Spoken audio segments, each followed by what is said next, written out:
কিছু আমল বলুন। নবী বললেন তুমি আজান হলে 5 বার ফরজ নামাজ পড়বে, আর এর বেশি হলে তুমি নফল নামাজ পড়বে। তিনি বললেন ইনশাআল্লাহ আমল করব। বললেন হুজুর আর কিছু আমল বলুন। নবী বললেন বছরে একবার, মাসে একবার, বছরে একটি মাস তুমি আল্লাহর খুশির জন্য রোজা রেখে দেবে। 3 নম্বর নবীজি বললেন, ওই সাহাবা বললেন, মুসলমান বললেন হুজুর আরো কিছু স্পেশাল আমল বলুন। নবীজি বললেন তোমার যদি সামর্থ্য থাকে তাহলে তুমি যাকাত দেবে, আর আল্লাহ যদি তোমার ক্ষমতা দেয় তাহলে তুমি জীবনে একবার হজ করবে।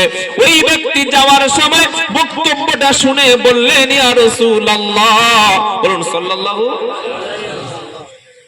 ওই চোখে আঙ্গুল দিলেন না তো, এরকম বললেন কেন? কালকের একটা জলসা মাছ ছিল, হ্যাঁ আপনাদের হুগলির চণ্ডীপুর থানা, জানকুনির কাছে, জানেন তো চণ্ডীপুর থানা, ওই মশার পার হয়ে। এবার একজন হুজুর আমার পরেই এসছে, লা ইলাহা ইল্লাল্লাহ, লা ইলাহা ইল্লাল্লাহ, লা ইলাহা ইল্লাল্লাহ, লা ইলাহা ইল্লাল্লাহ, লা ইলাহা ইল্লাল্লাহ মুহাম্মাদুর রাসূলুল্লাহ সাল্লাল্লাহু আলাইহি ওয়াসাল্লাম। চোখে পোকা পড়েছে নাকি? চোখে দেখি আঙ্গুল দ্বারা এরকম ঘষছে। আচ্ছা আপনি বলুন, এই যে হাতের আঙ্গুল, এই আঙ্গুল, মাইকে হাত দিলাম, চেয়ারে হাত দিলাম, হাতে মুসাফা করলাম, সব জায়গায় টাচ করলাম, আঙ্গুল বা হাত যদি না ধুয়ে খাই এটা স্বাস্থ্যসম্মত না অস্বাস্থ্যকর? শরীর ক্ষতি হবে না? কেন? আঙ্গুলে ধূলিকণা, জীবাণু, ব্যাকটেরিয়া, ছত্রাক, জার্ম, অনেক কিছু আছে যেটা স্বাস্থ্যের পক্ষে, শরীরের পক্ষে ক্ষতিকর। ইসলাম এমন কোনো অবৈজ্ঞানিক কথা বলে না। আর ইসলামের নামে যদি কোনো অবৈজ্ঞানিক কথা কোনো মৌলবী বলে, বুঝতে হবে ওটা ইসলামের কথা না, নিজের থেকে চালিয়ে দিয়েছে। তো বললো আপনি যে আঙ্গুল চোখের মধ্যে মোহাম্মদ রসুল্লাহ বলে এরকম খোঁজ করে দেব, 3 বার ঘষে দিলেন, এটা কোত্থেকে পেলেন? ওই জানো না, তুমি জানো না আল্লাহ রসুলের নাম উচ্চারণ হবে, তাই রসুলের মহব্বতে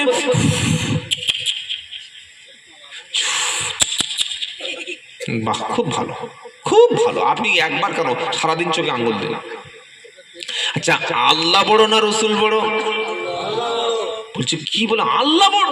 আল্লাহু আকবার। কি আল্লাহ? আল্লাহু আকবার বলেন, আল্লাহু আকবার। আল্লাহ সবচাইতে বড়, তিনি মহান, তিনি গ্রেটেস্ট, তার চাইতে বড় আর কেউ নাই। আচ্ছা কত বড়? বলে কত, কি প্রশ্ন, বিশাল বড়। তার নবী সাল্লাল্লাহু আলাইহি ওয়াসাল্লামের চাইতে ধরুন কত গুণ বড়? 100 কোটি গুণ বড়, সাপোজ 100 কোটি গুণ। তা আল্লাহর নবী সাল্লাল্লাহু আলাইহি ওয়াসাল্লামের নামটা শুনে আপনি যে চোখে 2 বার আঙ্গুল দিয়ে ঘষে দিলেন, তাহলে আল্লাহর নাম শুনে তো 500 কোটি বার অন্তত পড়া দরকার। আর 500 কোটি বার চোখের মধ্যে ঘষেন তাহলে দেখি কিরকম হয়, দেখি কি কানা হয়ে যাবে না? ও চোখ থাকবে? অবৈজ্ঞানিক কাজ করে বসে আছে, কোনো প্রমাণ নেই, চালিয়ে দিয়ে বসে আছে। কি বুঝলেন? অনেক লোক দেখবেন সালাম দেয়, আসসালামু আলাইকুম, এবার মুসাফা করলো, মুসাফা কি দোয়া? ইয়াগফিরুল্লাহু লানা। মুসাফা করে দেখি আরাম করছে, আহ আল্লাহ, তো বুকে ঘষছে কেন? কি বুক যন্ত্রণা করছে না? এটা বিদআত, ধর্ম নয়, তাকে ধর্ম মনে করা, এর নামই হচ্ছে বিদআত। কত মনে থাকবে ইনশাআল্লাহ? কত মনে থাকবে? বুকে ঘষছে, হাত দিয়ে বুকে ঘষছে কেন? বুকে সমস্যাটা কি? বুকের সমস্যাটা কি? সালাম ফিরিয়ে দিয়েছেন, আয়াতুল কুরসি পড়বেন, আস্তাগফিরুল্লাহ পড়বেন, দরুদ শরীফ পড়বেন, সূরা ইখলাস পড়বেন, সুবহানাল্লাহ 33 বার, আলহামদুলিল্লাহ 33 বার, আল্লাহু আকবার 34 বার পড়বেন। ভালো লাগে আপনি দোয়া করবেন, তাসবিহ পড়বেন, জিকির করবেন, কোরআন তেলাওয়াত করবেন। সালাম ফিরিয়ে দিয়ে মাথায় প্রথমে হাত দিয়ে বসে আছে, কটা মেয়ে মরে গেছে আল্লাহ জানে, তারপর বুকের জামাটা 4টে বোতাম খুলে বুকে জ্বালা লেগেছে, আন্দাজ চালিয়ে দিয়েছে। ধর্ম নয়, ধর্ম মনে করো। কি বলছি কথা বুঝতে পারছেন? তো আপনি এটা কিছু করলে একটা দলিল লাগবে না, কোনো রেফারেন্স লাগবে না, প্রমাণ লাগবে না, আন্দাজে চালিয়ে দিয়েছে ধর্মের নামে। ধর্ম বাড়াবাড়ি করা যাবে না, ছাড়াও যাবে না। কথা মনে থাকবে? বলে যদি একটু বেশি করি তো সমস্যা কি? ফজরের সুন্নাত নামাজ করা কর, কাল থেকে 4 রাকাত পড়বো, ডবল নেকি হবে। কেন হবে না? কেন? আরে নবী সাল্লাল্লাহু আলাইহি ওয়াসাল্লাম পড়েননি, সাহাবারা পড়েননি, আবার দলিলের দরকার নেই। কি বুঝলেন? আজানের শেষে কি বলা হয়? হাইয়া আলাল ফালাহ, হাইয়া আলাল ফালাহ, আল্লাহু আকবার, আল্লাহু আকবার, লা ইলাহা ইল্লাল্লাহ মুহাম্মাদুর রাসূলুল্লাহ। তাই তো? ও ভুল হয়েছে আজান? কোথায় ভুল হয়েছে?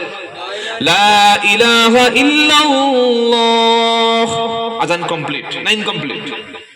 এবার মুয়াজ্জিন আজান দিলেন লা ইলাহা ইল্লাল্লাহ।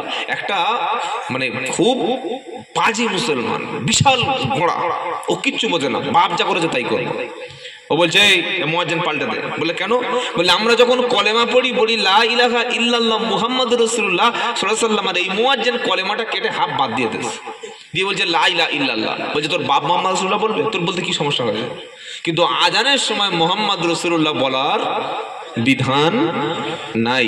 আজানের সময় লা ইলাহা ইল্লাল্লাহ বলতে হয়, আর কলেমার সময় মুহাম্মাদুর রাসূলুল্লাহ সাল্লাল্লাহু আলাইহি ওয়াসাল্লাম এটা বলতে হয়।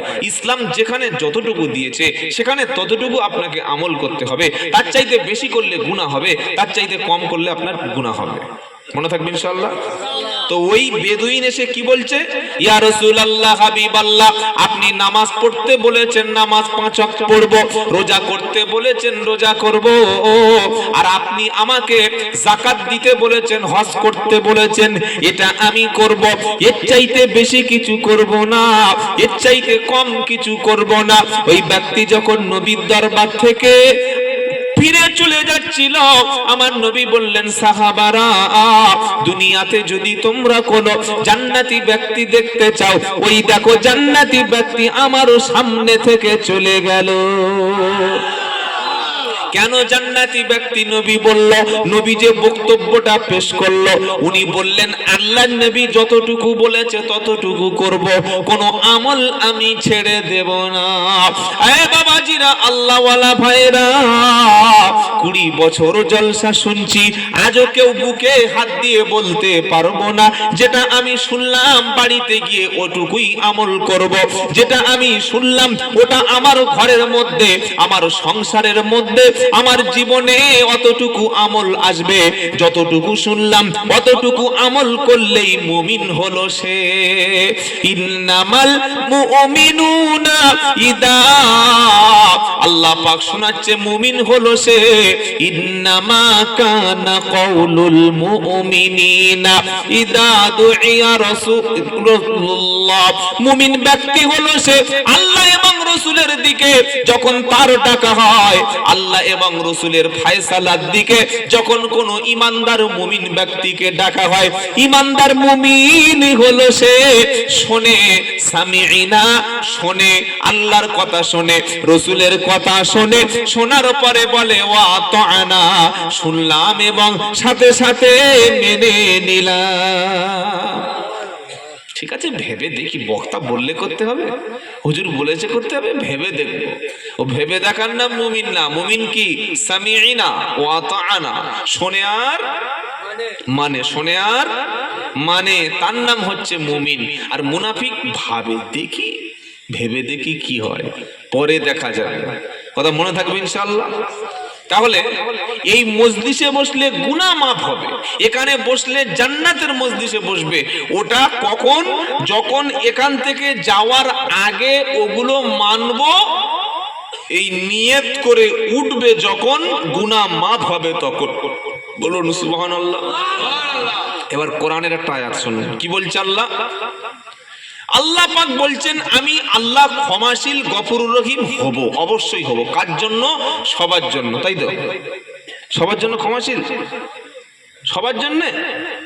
আরেকটা, কার জন্য ক্ষমাশীল হবে? আল্লাহ বলছেন, ওয়া ইন্নী লাগাফফারুন লিমান তাবা ওয়া আমানা ওয়া আমিলা সালিহান সুম্মা ইহতাদা। বলুন সুবহানাল্লাহ। 16 পারা 16 পৃষ্ঠা 8 নম্বর লাইন 82 নম্বর আয়াত সূরা তাহা। আল্লাহ বলছেন, ওয়া ইন্নী গফফারুল লিমান তাবা ওয়া আমানা ওয়া আমিলা আমালান সালিহা সুম্মা ইহতাদা। ওয়া ইন্নী লাগাফফারুল লিমান তাবা, নিশ্চয়ই আমি আল্লাহ ওই ব্যক্তির জন্য গফুরুর রহিম হব, ক্ষমাশীল হব, তার গুনাহকে ক্ষমা করব। কোন ব্যক্তির? লিমান তাবা, যে তওবা করে, ফিরে আসে, ও আমানা, ঈমান আনে, ও আমিলা আমালান সলিহা, আর ঈমান এনে তওবা করে ভালো আমল করে, এবং কতদিন করে? সুম্মাহতাদা, মৃত্যু পর্যন্ত, যতদিন সে মৃত্যুবরণ করবে না, তওবা করে ঈমান এনে ভালো আমল চালু করবে, করতেই থাকবে, আমলটা কন্টিনিউয়াস করবে, জলসার পরের দিন নামাজ ছাড়বে না, জলসার পরের দিন মদ খাবে না, জলসার পরের দিন গাঁজা খাবে না, জলসার পরের দিন আর বাজনা গান অনুষ্ঠানে যাবে না, জলসার পরে থেকে আর কখনো মিথ্যা কথা বলবে না, জলসার পরে কোনোদিন সুদখোরের বাড়ি খাবে না, সুদের মাল নেবে না, জলসার পরের দিন থেকে আর কখনো নামাজ কাজা পাওয়া যাবে না, মৃত্যু পর্যন্ত এমন আমল করবে যারা, আমার আল্লাহ বলছেন এমন ব্যক্তির জন্য আমি গফুরুর রহিম হব। একবার বসলে সব গুনাহ মাফ, তাই তো লটারির টিকিট পাড়ায় সব বিক্রি হয়ে যাবে একদিন, যাবে না? একবার বসলে যদি মাফ হয়ে যায়, আলহামদুলিল্লাহ, হা করে বসে আছে যে হুজুর একবার বসে সব মাফ, এবার কাল থেকে লটারি শুরু করে দেবো। একবার জলসায় বসলে গুনাহ মাফ, সুদের টাকা তো আমি বেশি করে খাবো, এখানে বসলে গুনাহ মাফ হয়ে যাবে। যখন সুদ ছেড়ে তওবা করে উঠে চলে যাবে, জীবনে সুদ খাবে না, তবে সুদের বক্তব্য মনে হচ্ছে না করাই ভালো, কারণ সুদখোর কেউ নাই, সব ব্যবসা বাণিজ্য, চাকরি বাকরি, দোকান পাট পরিশ্রম করে খায়। কি বুঝলেন? আল্লাহু আকবার। বাবাজিরা, আল্লাহর ভাইরা, সুদের অনেকগুলি পাপ আছে, প্রচুর পাপ আছে। সবচাইতে সুদের ছোট পাপটা কি জানেন তো? জানেন বাবা?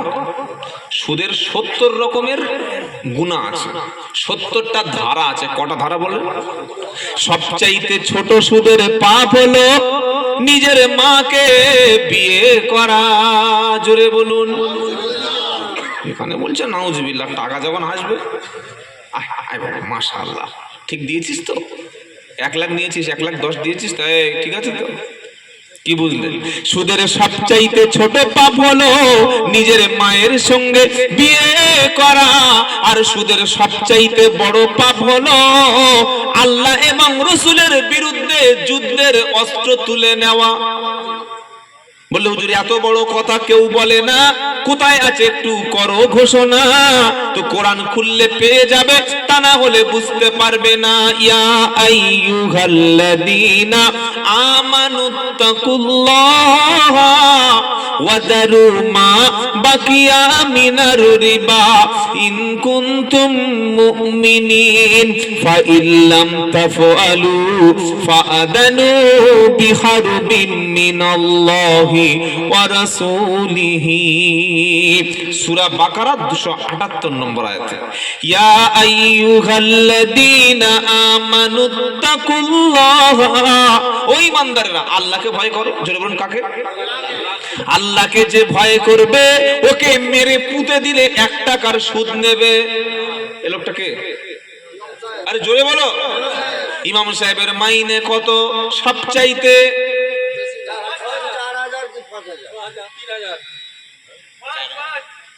সংসার চলে আপনার? সংসার চলে? ইমাম সাহেবের যখন 5,000 মাইনে হবে, নামাজ ইমাম সাহেবের হবে, আপনাদের হবে না। কি বুঝলেন?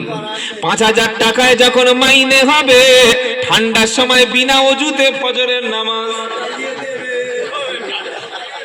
কি করবে বলুন? কি করবে লোকটা?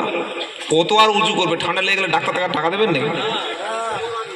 5,000 টাকা যখন বেতন দেবে, তখন কোরআনের পৃষ্ঠাগুলো কেটে কেটে গলায় তাবিজ করবে। কি করবে বলুন? 5,000 টাকা যখন মাইনে হবে, মাসের শেষে তখন ফজরের নামাজ 2 রাকাতের জায়গায় 3 রাকাত পড়াবে, মাগরিবের নামাজ 3 রাকাতের জায়গায় 2 রাকাত পড়িয়ে সালাম ফিরে দেবে। রাগ করো না বন্ধুরা, মসজিদ কমিটির মধ্যে যেমন তেমন লোক থাকলে খুব বেশি সমস্যা হবে।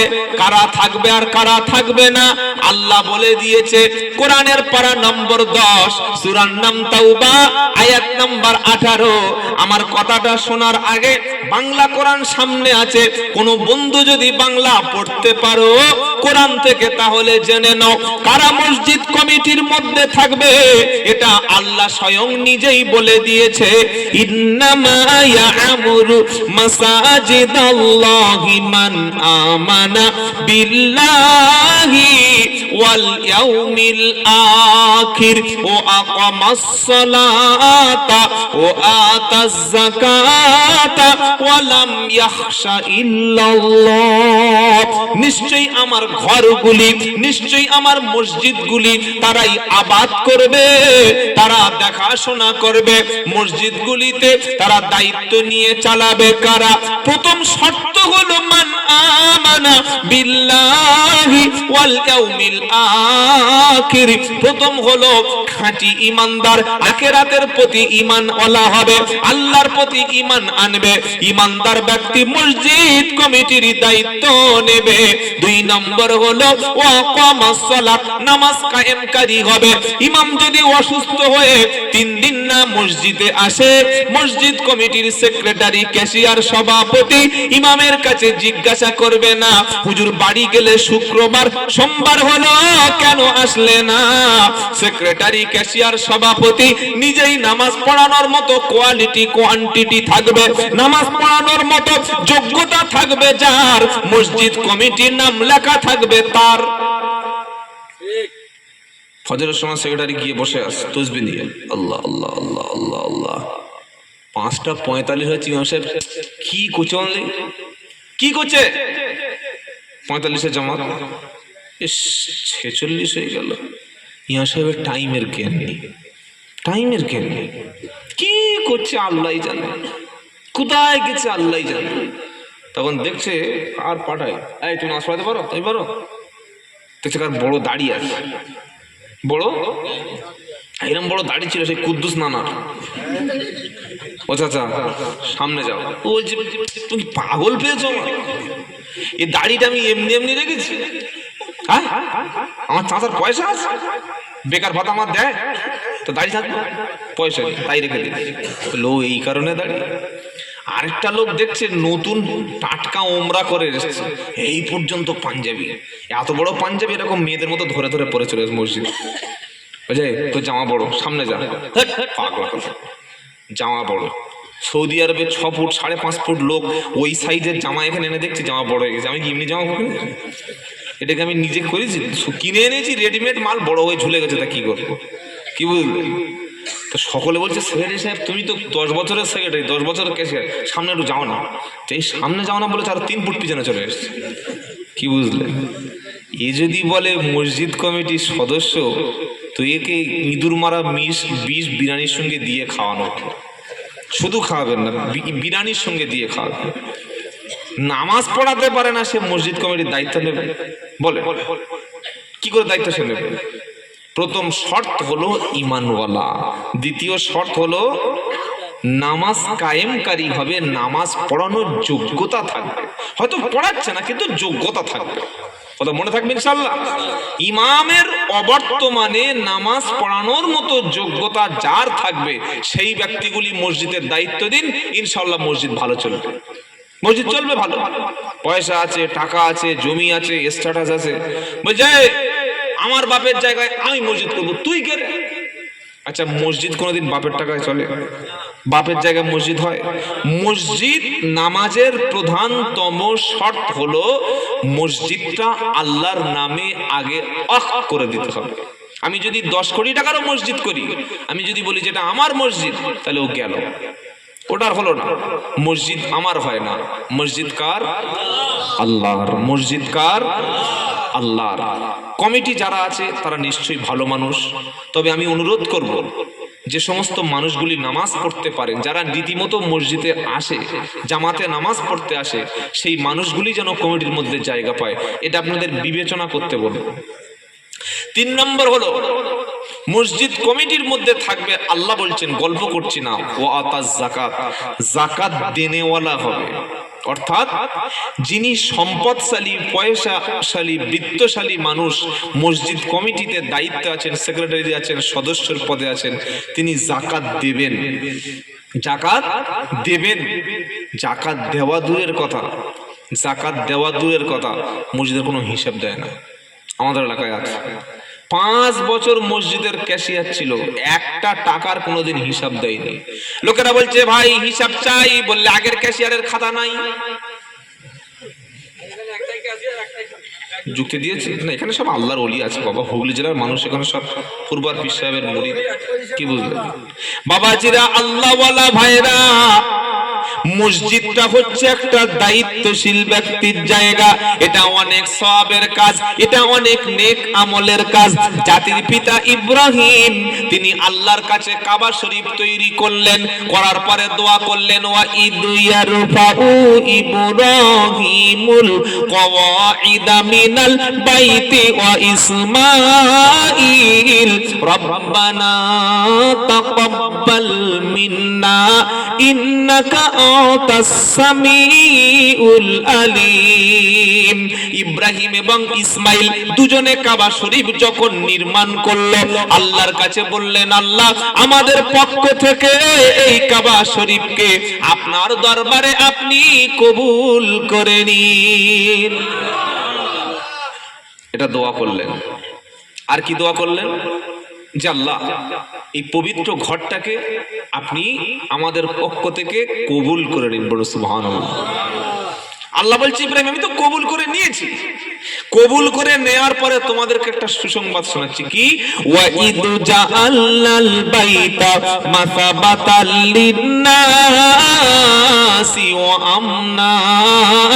ওগো ইব্রাহিম এবং ইসমাইল, শুধু আমি আল্লাহ কবুল করলাম তা নয়, এই কাবা শরীফকে, বাইতুল্লাহ শরীফকে বিশ্বের জমিন থেকে যত ব্যক্তি এখানে আসবে, রাশিয়া থেকে, ফ্রান্স থেকে, ইংল্যান্ড থেকে, ভারত থেকে, বাংলাদেশ থেকে, অস্ট্রেলিয়া থেকে, Japan, German, Holland, Malaysia, Indonesia, Dubai, Kuwait, Qatar, পৃথিবীর জমিন থেকে যত ব্যক্তি বাইতুল্লাহ শরীফ আসবে, तमाम পৃথিবীর সমস্ত ব্যক্তিদের জন্য এই বাইতুল্লাহ শরীফকে আমি আল্লাহ শান্তির জায়গা বানিয়ে দিলাম, নিরাপত্তার জায়গা বানিয়ে দিলাম। এটা হয়ে গেল। এবার 3 নম্বর কথা, 2 নম্বর কথা বলছেন কি? ওয়াত্তাকিদু মিন মাকামি ইব্রাহিম মুসাল্লা। ওগো ইব্রাহিম, ওই মাকামে মাহমুদে, যেখানে পবিত্র জায়গা, মাকামে ইব্রাহিম, তোমার পা রাখার জায়গা যেখানে আছে, ওই জায়গাটাকে তোমার জন্য নামাজ পড়ার জায়গা নির্ধারণ করে দিলাম। বলুন সুবহানাল্লাহ। 3 নম্বর কথা আল্লাহ বলছেন কি? যে ইব্রাহিম আর ইসমাইল, তোমরা তো কাবা শরীফকে নির্মাণ করলে না, এবার তোমরা একটা দায়িত্ব দেবো। দায়িত্ব নিজে নিতে হয় না, দায়িত্ব লোকে দেবে। শুনছেন আপনারা? আমি মসজিদ কমিটি থাকবো, আমি সেক্রেটারি, আমি সভাপতি, আমি জলসার ক্যাশিয়ার, মুখে দাড়ি করি, 30 বছর জলসা চালাচ্ছে। এটা বললে আজকে পয়সা মারা দেবে বলে মনে হয় না। গাড়ি যা তেল আছে পালিয়ে চলে যাবার সমস্যা নেই। আর এবছরের শেষ জলসা আজকে, কি বুঝলেন? 30 বছর জলসা কমিটি জলসাতে মজে ক্লিন সেভ কর, শালি আসবে রে, ভালো করে ওপর থেকে টান, নিচে থেকে টান।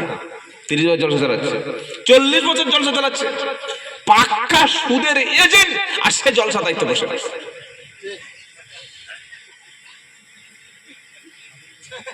কি বলছে কথা বুঝতে পারছো? পাক্কা বেনামাজি, সে মসজিদের একদম ক্যাশিয়ারের বড় ছেলে। ক্যাশিয়ারের গায়ে পড়ে যাচ্ছে না তো বাবাজিরা, আল্লাহ ভাই, এটা যেন না। এগুলো আমাদের 24 পরগনা বারাইপুরের কথা বলছো। এখানে সব টুপিওয়ালা, দাড়িওয়ালা, পান সব দেখতে পাচ্ছেন না, সব নূরের মতো চেহারা বসে। কি বুঝলেন? সুবহানাল্লাহ, জোরে বলো। একটু ভালো মানুষদেরকে ভালো জায়গায় দেবে। এই যে জলসা কোরআনের মজলিস, এটা কত বড় ভালো কাজ আপনি জানেন? জানেন কি? একটা মানুষকে এনে এখানে বসাচ্ছেন, একটা মানুষ কোরআন শুনে যদি পরিবর্তন হয়, একটা মানুষ যদি আগামী কাল থেকে গুনাহ ছেড়ে ভালো পথে আসে, কমিটি সদস্য, গ্রামবাসী, বক্তা, শ্রোতা, চাঁদা দেনেওয়ালা সকলে এই সওয়াবের অংশীদার হয়ে জান্নাতি হবে। তবে একটা ভালো আমল বলে দেবো, জলসার দিন যদি পারেন একটু ওই জলসার উদ্দেশ্য করে বড় লম্বা একটা মেলা লাগিয়ে দেবে। মেলা একটু দেবে, দু চারটে নাগরদোলা দেবে, আর যদি পারেন একটু লটারির টিকিট ফিকিট দু চারটে বসে দেবেন। ভিড় কার বলে, কি বুঝলেন? আল্লাহ হেফাজত করুক, সকলে বলুন আল্লাহুম্মা আমিন। এগুলো হুগলি জেলা হয় না, আমাদের 24 পরগনা হয়। আল্লাহ হেফাজত করুন, আল্লাহুম্মা আমিন। তো আল্লাহ বলছে ইব্রাহিম দায়িত্ব দেব, নেবে। ইব্রাহিম বলছে আল্লাহ আলাইহিস সালাম, ইব্রাহিম আলাইহিস সালাম বলছে আল্লাহ আপনি যদি আমাকে দায়িত্ব দেন তুমি না বলবো কেন? আল্লাহ দায়িত্ব দিচ্ছেন, নেবে না? কি বলছেন আপনারা? কি দায়িত্ব? তো আল্লাহ বলছে ইব্রাহিম আর ইসমাইল তোমরা কাবা শরীফ রিকনস্ট্রাকশন করলে, পুনরায় নির্মাণ করলে, এখন তোমাদের একটা স্পেশাল দায়িত্ব দিচ্ছি, বড় দায়িত্ব পালন করবে কিনা? ইব্রাহিম আর ইসমাইল দুজনে বলছে আল্লাহ আমি রেডি। ইব্রাহিম খলিলুল্লাহ, ইসমাইল জবিহুল্লাহ, আর দুজনে মিলে নির্মাণ করলো কাবা বাইতুল্লাহ। ইব্রাহিম খলিলুল্লাহ, ইসমাইল জবিহুল্লাহ, আর দুজনে মিলে নির্মাণ করলো, নাম হলো বাইতুল্লাহ।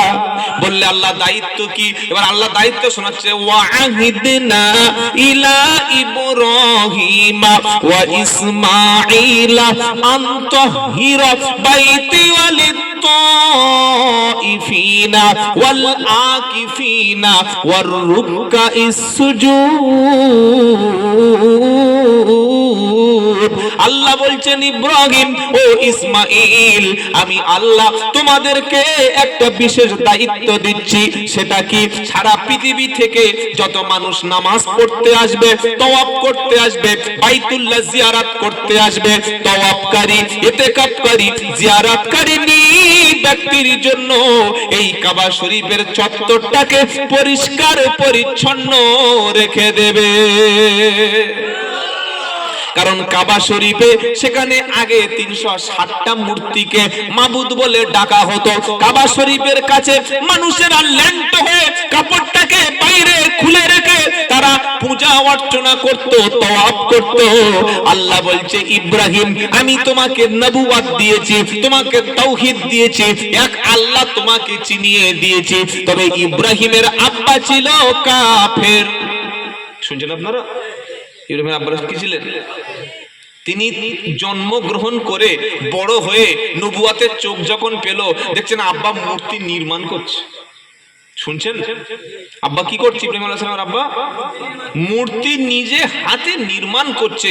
ছেলে বলছে আব্বা কি কি করছেন আপনি? আমি নবী, আল্লাহ আমাকে নবুয়াত দিয়েছেন, আর আপনি এই কাজ করছেন। তার ছেলে তার আব্বাকে নসিহত করছেন। অনেক সময় লোক কি বলে জানেন? যে বাপ দাদার ভুল ধরা যাবে না। বাপ দাদা 14 পুরুষ যা করেছে ভুল ধরা যাবে না। বাপ দাদার ভুল ধরতে নাই, বড়দের উপরে কথা বলতে নাই, বড়দের অবাধ্য হতে নাই।